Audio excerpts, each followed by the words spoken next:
Selamat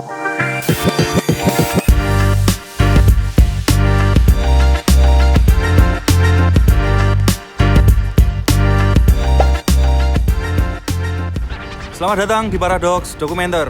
Kali ini Paradox kembali ke Jogja dan akan mengulas beberapa hal yang menarik. Tapi kami membutuhkan beberapa asumsi dari teman-teman yang nanti akan kita temui di jalanan. Nah, yang akan kita ulas mengenai toxic relationship. Nah, kita akan cari tahu pendapat teman-teman yang mengerti tentang toxic relationship ini dan bagaimana cara mereka menghadapinya. Simak di Paradox Dokumenter.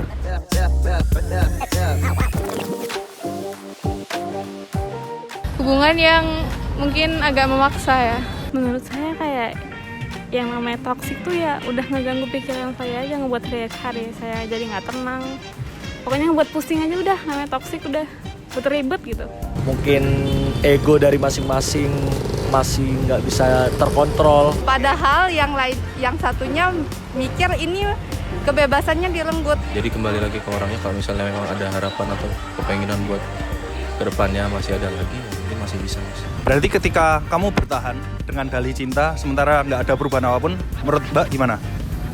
Goblok. Goblok!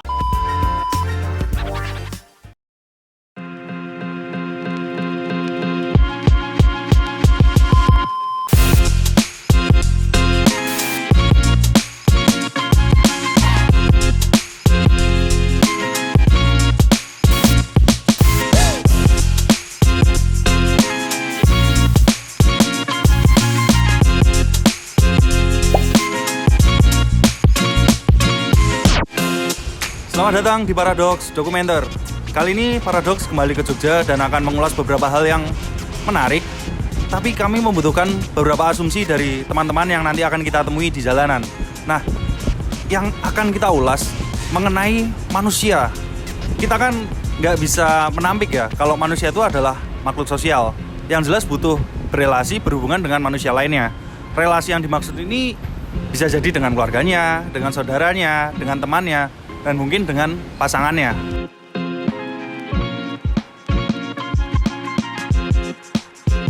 Halo Mbak, kita ketemu di Malioboro. Nah, kebetulan nih Mbak, aku punya beberapa pertanyaan untuk Mbak. Cuman sebelum kita mulai mungkin Mbaknya bisa perkenalan dulu. Nama, usia, pekerjaan. Oke. Perkenalkan, nama saya Feby. Usia saya 21, pekerjaan sebagai mahasiswa. Mbak siapa, boleh kenalan dulu? Ya, Lesya. Usia? Usia 24, Pekerjaan? model. Pekerjaan model, oke. Aku Faki dari Surabaya. Usia? Usia 25. Pekerjaan sekarang apa? Pekerjaan sekarang aktif di industri fashion, tapi lebih sebagai kreator dan konseptornya. Nama aku Mimin. Bisa dipanggil Mimin Diatul Aida, bisa dipanggil Mimin. Aku salah satu mahasiswa di Jogja. Usianya 21 tahun. Nama saya Uci, usia saya 23, terus saya pekerjaan mahasiswa. Nama saya Daniel, pekerjaan saya sebagai mahasiswa. Ya, usia 19 tahun. Kita nggak asing lah dengan istilah kalau cinta sejati itu bukan ditemukan, tapi dibuat. Karena memang dalam menjalin hubungan apapun ya, itu perlu sebuah penyesuaian, enggak yang sekali ketemu terus langsung jadi langsung oke, enggak. Nah, makanya ketika ada sebuah hubungan, kita jelas butuh saling memahami, saling melengkapi, dan akhirnya mengapa sebuah hubungan bisa bertahan karena bisa saling memenuhi. Terkadang ketika kita sudah punya harapan seperti ini, ekspektasinya bisa jadi terlalu tinggi. Dan saat ekspektasi terlalu tinggi ini bisa jadi sebuah ketimpangan yang mana malah menyebabkan hubungan ini tidak bisa bekerja dengan baik, atau bisa kita sebut dengan toxic relationship. Nah, kita akan cari tahu pendapat teman-teman yang mengerti tentang toxic relationship ini dan bagaimana cara mereka menghadapinya. Simak di Paradox Dokumenter. Mbak, aku punya pertanyaan yang simple ya, kita mulai dari yang simple. Mbak tahu tentang toxic relationship nggak? Mungkin sedikit sih. Boleh dijelasin yang dimaksud dengan toxic relationship itu apa? Menurut aku pribadi, toxic relationship itu kayak hubungan yang mungkin agak memaksa ya. Ya mungkin karena biasanya kan orang kayak gitu kan karena terlalu sayang ya, jadinya jadi kayak sebenarnya bukan tanpa disadari itu kayak bukan keinginan sendiri. Jadi karena mungkin takut ditinggal bisa jadi kayak gitulah. Ini dalam pandanganku ya. Iya, nggak masalah. Dalam pandanganku toxic relationship itu sebuah hubungan yang mungkin searah tapi lebih dipaksakan. Kayak ngejalaninnya nggak sesuai dari hati, banyak banyak keterpaksaan mungkin. Jadi ngejalaninnya sehari-harinya itu kurang nyaman, terus dituntut banyak hal. Mungkin ego dari masing-masing masih nggak bisa terkontrol. Ya itu mungkin. Oke, menurut aku ya hubungan itu dijalanin kalau misalnya sama-sama ada kemauan berdua, terus punya satu tujuan. Tujuannya ya satu, menikah gitu ya. Karena untuk apa kita jalin hubungan kalau cuma nanti ujungnya pisah ya, walaupun kita nggak tahu kedepannya bagaimana sikap satu sama lain itu bagaimana. Terus di dalam hubungan ini kita kan mengenal satu sama lain, terus ke depan misalnya dalam pengenalan terjadi nggak cocok, misalnya aku inginnya kamu seperti ini, sedangkan ini menurut si dia itu nggak sejalan sama prinsip hidup dia, dan aku paksa untuk dia menjadi seperti itu. Nah, contoh kedua misalnya toxic relationship menurut aku, kalau misalnya yang satunya ingin kebebasan, tapi yang satunya lagi mengekang. Terus menurut aku yang satunya minta dikabarin tapi untuk alasan positif, padahal yang satunya mikir ini kebebasannya direnggut. Misalnya ke sini nih, aku ingin ke mall misalnya, pop dong. Itu menurut aku toksik sih. Itu menurut kamu toksik juga? Iya. Mungkin kalau digambarin secara garis besarnya merugikan satu belah pihak juga sih, lebih rugi satu belah pihak ya. Jadi mungkin secara mental juga dia lebih rugi dan segala macam. Mungkin sih kayak gitu sih. Menurut saya kayak yang namanya toksik tuh ya udah ngeganggu pikiran saya aja, ngebuat hari saya jadi nggak tenang. Pokoknya ngebuat pusing aja udah, namanya toksik udah buat ribet gitu. Tapi beda-beda ya setiap orang ya kalau Iya. toksik kayaknya. Saya juga pernah ngalamin hal itu gitu dulu. Tapi dalam hal yang dulu aku pernah jalanin nggak sampai mukul, tapi kayak toksiknya kayak posesif gitu sih. Tapi ada temen juga yang ngalamin toksik kayak gitu sampai mukul. Tapi dia masih menjalankan hubungannya karena sayang gitu. Dan tololnya dia masih aja gitu, masih aja sampai bertahun-tahun tapi dia tetap aja dipukul, di apa gitu. Mungkin kamu bisa membagikan pengalamanmu ketika kamu mungkin pernah ada di posisi hubungan yang toksik, ataupun kamu punya teman atau siapa yang pernah terlibat di hubungan toksik. Menurutmu kayak gimana sih yang kayak itu tuh? Oh iya, aku punya satu teman SMA aku nggak perlu sebut namanya ya. Jadi punya pacar. Jadi aku sama teman aku ini punya 3 teman. Jadi kalau dia ngumpul sama kami, pacarnya itu marah gitu. Jadi kayak waktumu habis untuk mereka ya, sama akunya jarang gitu. Jadi padahal dari awal kan emang dia duluannya sama kami daripada sama mereka. Itu aja sih kayaknya. Ujung-ujungnya juga putus. Mungkin bisa sih. Boleh diceritain yang pernah dialami seperti apa? Mungkin saya pernah ada di hubungan yang kayak sebenarnya saling suka, saling sayang, cuma karena melakukan sesuatu yang kayak itu tuh gimana ya jelasinnya, kayak yang Ada agak hilang? ya bingung ya jelasinnya. Mungkin sesuatu yang bukan kehendakmu juga gitu kan? Ya. Ya jelas pernah sih. Ini pengalaman aja sih. Mungkin di awal-awal banyak sekali ya pasangan yang menginginkan adem, romantis, saling nyaman, saling pengertian dan lain sebagainya.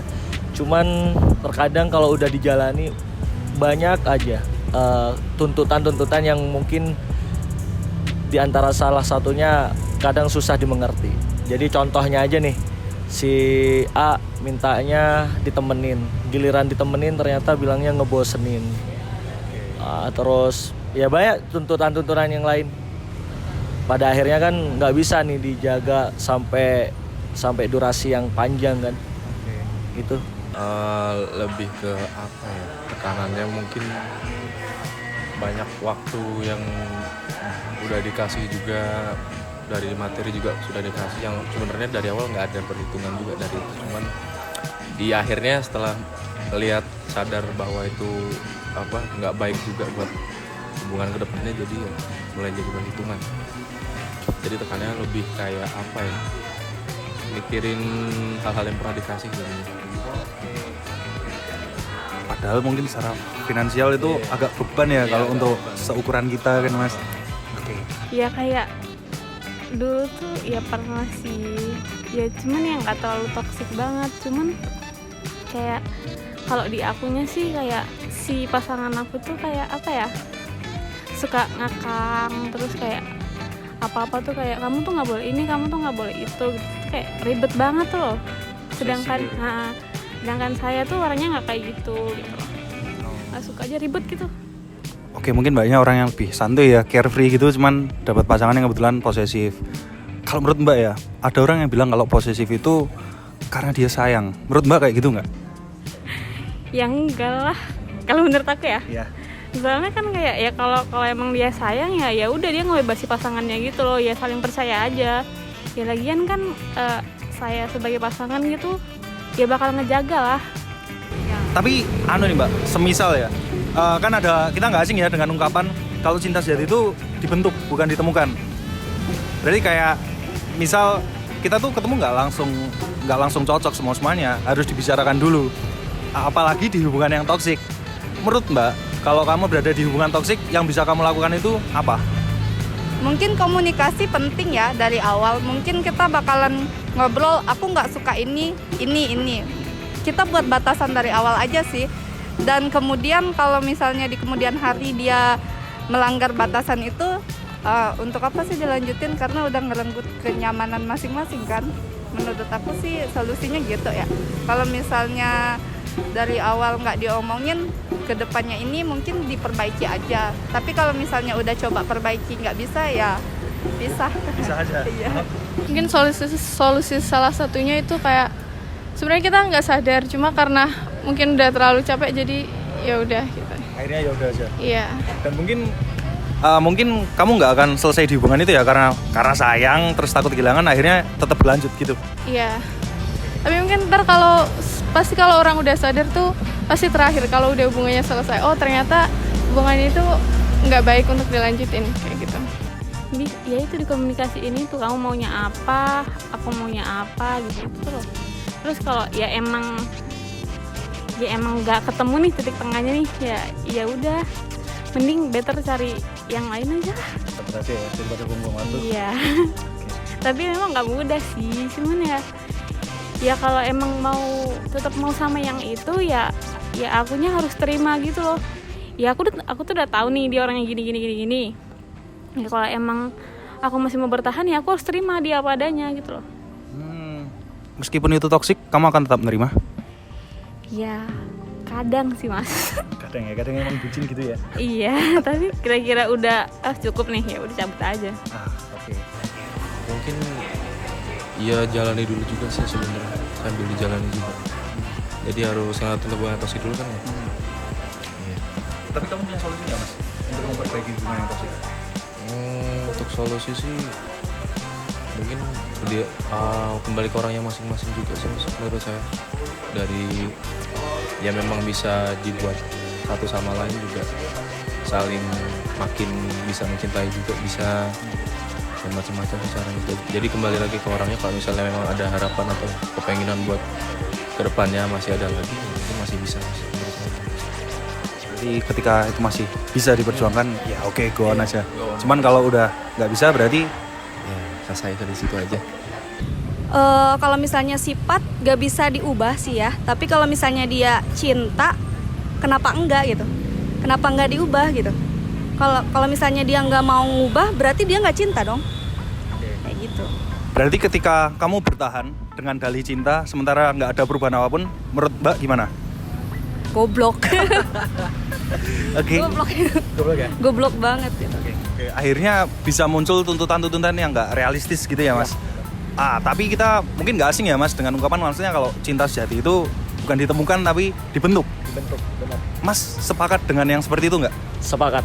Oke, kalau Mas sepakat ketika terlibat dalam hubungan toksik nih, karena kan bisa dibentuk ya cinta sejati itu. Solusimu gimana sih Mas menghadapi hubungan yang toksik? Solusinya menghadapi hubungan yang toksik tentu ketika ada pertikaian mungkin ya.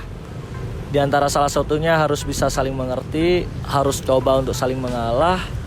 Terus poinnya egonya mungkin lebih dikontrol lagi. Sebenarnya kalau pertikaian itu pasti ya bagian dari dinamika sebuah hubungan ya. Tapi itu kan proses bagaimana cara kita mendewasakan sebuah hubungan ya harus bisa saling paham. Jadi kalau semuanya yang satunya sedang emosi meskipun emosinya nggak bisa dipahami, yang satunya mungkin bisa meredakan atau sebaliknya seperti itu. Tapi kalau sama-sama egonya tinggi, ya sudah nggak bisa dijalani dengan baik-baik tuh. Berarti mending cabut mungkin ya. Mending cabut udah.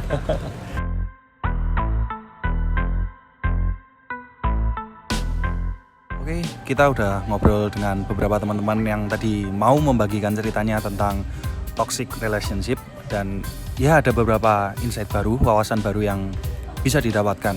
Cuman kalau kita harus bukan menyimpulkan ya, kayak kita merangkum keseluruhan jawaban, sebenarnya orang-orang ini udah notice dengan yang namanya toxic relationship. Orang-orang udah sadar dan mereka punya seperti cara sendiri untuk mengkategorikan sesuatu hubungan itu sebagai sesuatu yang toksik. Nah itu kan kembali lagi ke masing-masing. Ketika pengalaman mereka mengatakan kalau itu toksik ya mungkin toksik, dan mungkin buat orang lainnya itu belum tentu toksik. Cuman dari keseluruhan teman-teman tadi yang cerita, sebenarnya yang penting adalah komunikasi. Dimana teman-teman ini sebenarnya percaya kalau yang namanya cinta itu bukan ditemukan tapi dibentuk. Dan ada proses penyesuaian yang panjang di dalam hubungan itu. Jadi yang jelas yang penting adalah komunikasi. Karena kalau kamu nggak ngomong ya siapa yang tahu kan yang diharapkan seperti apa. Lagi-lagi semuanya kembali ke masing-masing. Dan ya kita nggak bisa menghakimi orang yang mengatakan kalau dia berada di hubungan yang toksik atau orang lain itu itu toksik. Kita nggak bisa semata-mata bilang itu. Mereka pasti punya acuannya sendiri sampai bisa mengatakan hubungan mereka itu toksik ataupun tidak. Kalau menurut kalian, apa itu toxic relationship?